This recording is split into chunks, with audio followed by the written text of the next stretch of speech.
Hi y'all, so today we're going to be making southern fried apples.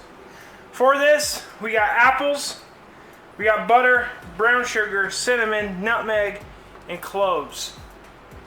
But before we get to cooking, we're on the road to 1,000 subscribers, so if you want to learn a new recipe every week, go ahead, hit that subscribe button, let's get to cooking. Alright y'all, so we're going to start with our apples. You can peel these or not, I'm not going to peel them. It's fully up to you. But we're just going to go ahead and slice them up.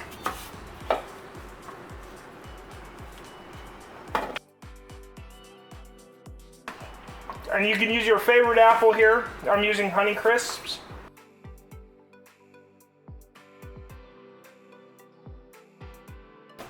Alright, so I got my apples cut up. I have about 2 pounds of apples here. We're going to move over to the stove.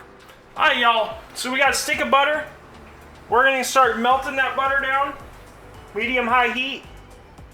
Once our butter is mostly melted, go ahead and drop our apples in. Now we're going to start cooking these down.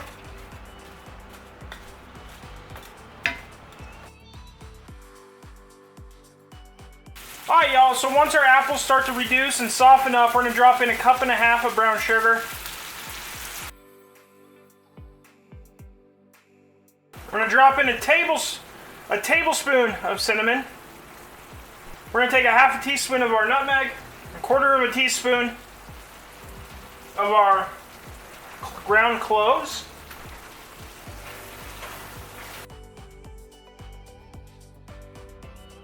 Now we're going to let this simmer for a few minutes, constantly stirring so that sugar does not burn.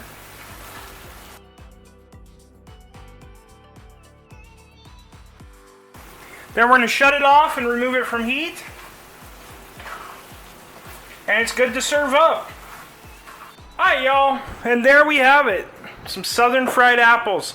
If you like this video, go ahead and hit that like and subscribe button down below. There's a video where YouTube thinks you should watch it. Until next time, keep on cooking on.